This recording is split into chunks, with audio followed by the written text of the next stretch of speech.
जय हिंद। देखिए 15 जनवरी 2023 को नेपाल में येती एयरलाइन का विमान क्रैश कर गया। अब उस समय हमको कुछ ज्यादा बताने के लिए था नहीं, क्योंकि वो विमान क्यों क्रैश किया अब वो उसका कोई डिटेल था नहीं यहाँ पे।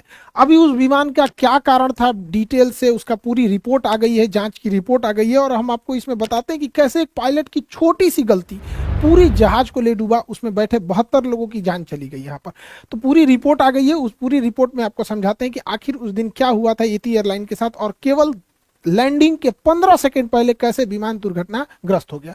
देखिए येती एयरलाइन का विमान जब दुर्घटनाग्रस्त हुआ तो उसके ब्लैक बॉक्स को भेज दिया गया डिकोड करने के लिए, ताकि उसमें समझा जा सके कि क्या था। शुरुआत में ब्लैक बॉक्स ब्लैक थे, लेकिन बाद में इसे ऑरेंज किया गया ताकि इसे दिखने में इजी हो सके, तब से इसका नाम ब्लैक बॉक्स ही है। ब्लैक बॉक्स का दो हिस्सा होता है, एक को बोलते हैं फ्लाइट डेटा रिकॉर्डर। तो ये फ्लाइट डेटा रिकॉर्डर फ्लाइट की ऊंचाई, स्पीड, एयर प्रेशर, फ्यूल कितना था, इंजन कितने परसेंट पे था, यानी जितनी डेटा वाली चीजें होती हैं, जो मशीनरी चीजें होती हैं, उन सबका रिकॉर्ड रखता है फ्लाइट डेटा रिकॉर्डर। और एक होता है cockpit voice recorder. Cockpit voice recorder जो होता है सीवीआर, दोनों पायलट क्या बात कर रहे हैं, एक दूसरे को क्या ऑर्डर दिए, ये दोनों को रिकॉर्ड किया जाता है। ये दोनों को इसलिए है कि मान के चलिए पायलट ने कहा कि इंजन एक मतलब इंजन का पावर बढ़ाओ, इसने कह दिया हम बढ़ा दिए, और उसने बढ़ाया ही नहीं, तो कैसे पता चलेगा कि किस पायलट की गलती है। तो यहां तो रिकॉर्ड हो जाएगा कि कैप्टन ने जूनियर से कहा कि पावर बढ़ाओ, और उसने बढ़ाया या नहीं बढ़ाया वो फ्लाइट डेटा रिकॉर्डर में पूरी रहेगी। तो मशीनरीज की जानकारी इसमें, और क्या बात कर रहा है इसकी, जब इन दोनों को मैच किया गया तब पता चला कि कितनी एक छोटी सी लापरवाही ने कैसे इसकी जान ले लिया। देखिए एक बार इसकी ब्रीफिंग समझते। नेपाल में जो नेपाल का शहर काठमांडू, काठमांडू नेपाल की राजधानी है। तो काठमांडू नेपाल से पोखरा जा रहा था ये जहाज। पोखरा एक पर्यटक जगह है नेपाल का, काठमांडू के बाद काफी फेमस जगह है। ये पोखरा एयरपोर्ट में इतने लोग जा रहे थे पैसेंजर, ताकि उसके नया पुराने एयरपोर्ट की जगह पे अब नया एयरपोर्ट बनाया गया था। 15 दिन हुआ था इस एयरपोर्ट के उद्घाटन, यानी 1 जनवरी 2023 को ही इस एयरपोर्ट का उद्घाटन हुआ था, पोखरा इंटरनेशनल एयरपोर्ट का। 15 जनवरी को यह घटना हो गई। काठमांडू से पोखरा जा रहा यह विमान महज 146 किलोमीटर की दूरी जाना था, जिसे लगभग 35 मिनट में वो ट्रेवल कर लेता।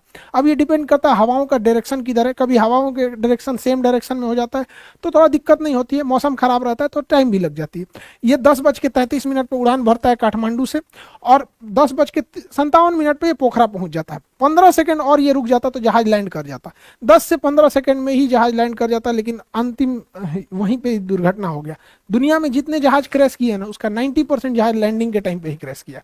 सबसे टफ प्रोसीजर होता है लैंडिंग का।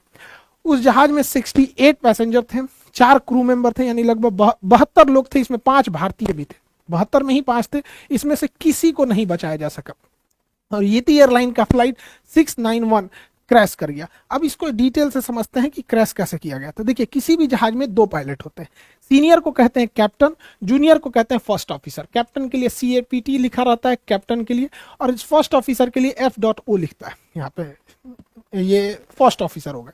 कैप्टन में 4 स्ट्रिप्स होते हैं हाथ पे, और फर्स्ट ऑफिसर के 3 होते हैं। यहाँ पे कंधे पे भी कैप्टन के 4 स्ट्रिप्स लगे होते हैं, और फर्स्ट ऑफिसर के 3 होते हैं। समझा गया कि नहीं आगे?